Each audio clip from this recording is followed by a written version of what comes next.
اسلام آباد bar council نے بار vocational course شروع کروایا ہے، اور یہ سن 2018 میں سپریم کورٹ نے ایک ججمنٹ دی تھی، اسی کے مطلب پروسیڈنگ ہے آگے۔ اس میں بہت ساری چیزیں تھی کہ یونیورسٹی میں 100 اسٹوڈنٹ ہونے چاہیے لا فیکلٹی میں ایک بیچ کے اندر، اور ایک یونیورسٹی کے اندر کتنا ایریا، ایک لا کالج کتنے ایریا پہ ہونا چاہیے۔ تو وہ لا ریفارمس کے حوالے سے ایک ججمنٹ تھی، اور اس میں بار ووکیشنل کورس کا بھی ذکر تھا، لیکن امپلیمنٹیشن میں تھوڑا سا ٹائم لگتا ہے۔ تو ابھی اسلام آباد بار کونسل نے یہ بار ووکیشنل کورس شروع کروایا ہے، میرے خیال سے پنجاب میں بھی ابھی شروع ہو چکا ہے۔ تو یہ بڑا اچھا ایک انیشیٹو ہے۔ اس بار ووکیشنل کورس میں ہوتا یہ ہے کہ 12 کلاسز ہوتی ہیں، اس میں سینئر لائرز آتے ہیں، پریکٹیکل اپروچ لا کا کیا ہے اس حوالے سے ہمیں لیکچر دیتے ہیں، اور دوسرا یہ کہ اس کے بعد انٹرویو ہوتا ہے، اور اس کے بعد ڈسٹرکٹ کا لائسنس ایشو ہوتا ہے۔ لیکن اس میں انہوں نے 40 ججمنٹ بھی دی ہے پڑھنے کے لیے، کہ وہ بھی پڑھنی ہے، انٹرویو سے پہلے وہ پڑھنی ہوتی ہیں اور ان میں سے بھی کچھ چیزیں وہ پوچھ لیتے ہیں انٹرویو کے درمیان میں۔ اور یہ وہ ججمنٹ ہے میرے خیال سے کہ وہ ہائی کورٹ کے لائسنس سے پہلے بھی پڑھنی پڑتی ہیں۔ تو میں نے جب وہ ساری پڑھ لی تو اس میں سے کچھ ایسی ججمنٹس تھی کہ مجھے لگا کہ کچھ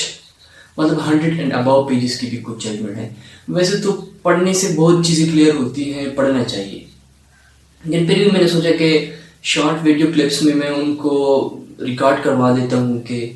کچھ اسٹوڈنٹ اگر وہ نہیں پڑھتے تو شاید ان کو فائدہ ہوگا، یا اگر پڑھ بھی لیتے ہیں تو اس کے بعد ریکال کروانے میں بھی ان ویڈیو کلپ سے فائدہ ہوگا۔ تو اسی حوالے سے میں نے پہلی یہ ایک سیریز شروع کروائی ہے، جو 40 ججمنٹ ہیں ان کو میں انشاءاللہ کوشش کروں گا کہ 40 چھوٹے چھوٹے کلپس میں ریکارڈ کروا لوں۔ اسی پہ آج ایک پہلی ججمنٹ ہے جو کہ میں آپ لوگوں سے شیئر کرنے والا ہوں۔ یہ ججمنٹ ہے PLD سن 2018 سپریم کورٹ 114۔ یہ محمد حنیف عباسی جو نون لیگ کے ہیں، نون لیگ کے پارٹی سے مطلب تعلق رکھتے ہیں نا، تو یہ ایک پٹیشنر ہے، جہانگیر خان ترین رسپونڈنٹ، اور اس کے ساتھ کچھ اور رسپونڈنٹ بھی ہیں۔ تو وہ رسپونڈنٹ ہیں، ان کے خلاف یہ محمد حنیف عباسی نے کیس کیا تھا، یہ اس لحاظ سے ایک ججمنٹ ہے نا۔ اس میں یہ تھا کہ اس کو ڈسکوالیفائی کیا جائے، مطلب محمد حنیف عباسی نے یہ کہا، مطلب پٹیشن جو موو کی اس میں یہ ان کا کلیم تھا کہ اس بندے کو ڈسکوالیفائی کیا جائے on the touchstone of the article 62(1)(f) of the constitution, کہ کرپشن کی بیس کے اوپر اس بندے کو ڈسکوالیفائی کیا جائے، کہ ایک بندہ اگر پارلیمنٹ، کیونکہ 62(1)(f) یہ کہتے ہیں کہ اگر کرپٹ ہیں تو وہ پارلیمنٹ کا ممبر نہیں ہو سکتا۔ تو اس ججمنٹ میں بہت ساری چیزیں ہیں، لیکن جو مین فوکس ہے وہ ایک چیز کے اوپر ہے، وداؤٹ پریجوڈس کا جو کنسیپٹ یوز ہوا ہے اس ججمنٹ میں نا۔ پہلے تو پٹیشنر نے جو یہ فائل کیا تو رسپونڈنٹ کی طرف سے جو جہانگیر خان ترین ہیں، ان کے جو بھی وکیل ہوں گے، انہوں نے ایک پریلیمنری آبجیکشنز اٹھایا کہ یہ جو انہوں نے پٹیشن موو کیا ہے یہ میلافائڈی کی بیس کے اوپر، مطلب ان کی انٹینشن ٹھیک نہیں ہے، اس وجہ سے موو کیا ہے۔ وہ انہوں نے اس کی ریزن یہ دی کہ چونکہ تحریک انصاف کے جو چیئرمین صاحب ہیں انہوں نے نواز شریف کے خلاف ایک پٹیشن موو کی تھی آرٹیکل، تو اسی بیس کے اوپر تو یہ نون لیگ والے اب دوسرے الٹیریور موٹیوز کے ساتھ آ رہے ہیں، اور PTI کے لوگوں کے اوپر اس طرح کی پٹیشن وہ سیم نیچر کا موو کر رہے ہیں، جو آرٹیکل 184 کا سب کلاس 3 کے تحت پٹیشن موو کی ہے، کوورنٹو کی جو پٹیشن تھی۔ تو ایک تو یہ پریلیمنری آبجیکشن تھا، کورٹ نے اس کو بھی دیکھا اور کہا کہ ٹھیک ہے، یہ آبجیکشن کسی سینس میں بنتا ہوگا، کیونکہ ریلیونسی تو ہے کہ ایک نون لیگ کا ہی بندہ اس کے خلاف آ رہا ہے، وہ بھی اتنے عرصے بعد آ رہا ہے۔ مطلب یہ جو کیس آیا تھا سن 2015 میں، اور یہ جو کرپشن کا الزام تھا وہ سن 2008 کا تھا۔ جہانگیر ترین کے اوپر جو کرپشن کا الزام تھا وہ سن 2008 میں انہوں نے کچھ گڑبڑ کی تھی، جو کرپشن تھی یعنی وہ تو بعد میں پتہ چلے گا، لیکن یہ جو کیس آیا تھا 2015 میں تھا نا، تو کورٹ نے کہا ٹھیک ہے یہ تو ہے لیکن ہم میرٹ کے اوپر بھی اس کیس کو سنیں گے. تو کہ میرٹ کے اوپر جب کیس آیا تو بہت ساری چیزیں سامنے آئی کہ انہوں نے کوئی ڈیلنگ کی تھی شوگر جہانگیر، مطلب اس کے اندر بہت ساری انفارمیشن ویسے پڑھنی ہوئی ججمنٹ ہے، پڑھ لینی چاہیے، بڑی اچھی ججمنٹ ہے، لیکن مین فوکس اس کا ایک ہی چیز کے اوپر تھا. میں نے وہ اس لیے ویڈیو کلپ اسی کے اوپر بنا رہا ہوں کہ اس میں ایک یہ چیز آ گئی سامنے کہ جو ایک شوگر مل کمپنی تھی کوئی، اس میں جہانگیر ترین نے اپنے امپلائیز کے تھرو، جو ایک کوک مین تھا اور کوئی گارڈنر تھا دوسرا، اس کے تھرو شیئرز خریدے تھے اور بہت اچھے خاصے شیئر خریدے تھے نا. تو S E C P security exchange commission of Pakistan نے انسائڈر ٹریڈنگ کا الزام لگایا جہانگیر ترین کے اوپر کہ آپ کمپنی کے ڈائریکٹر تھے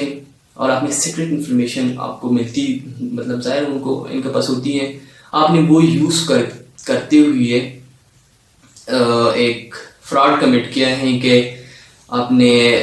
دوسروں کو بتایا، اور دوسرے وہ جو لوگ تھے وہ ان کے اپنے ہی بندے تھے،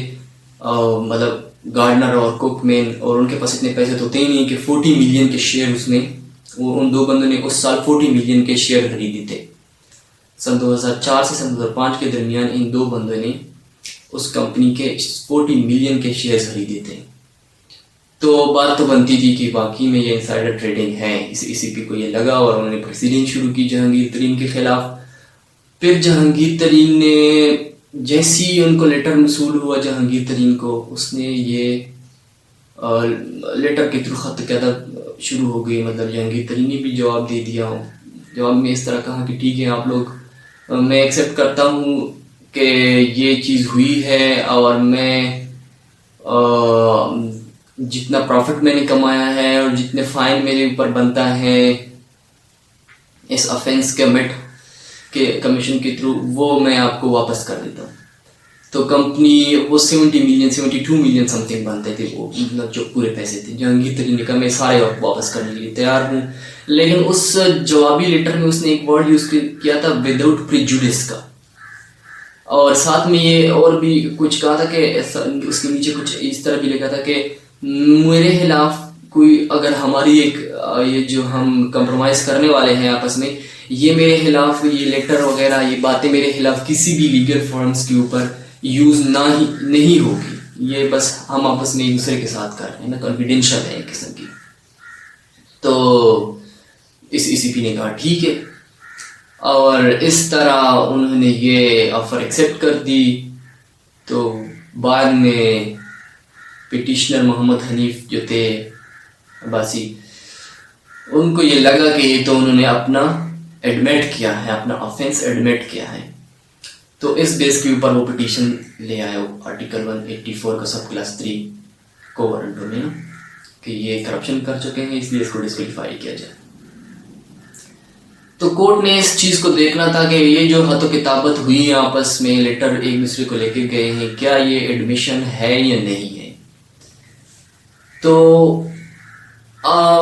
وداؤٹ پریجوڈس کا جو بہت سارے ذرائع سے بلیک لا ڈکشنری اور بہت سارے انڈین ججمنٹس ہیں اور دوسری چیزوں سے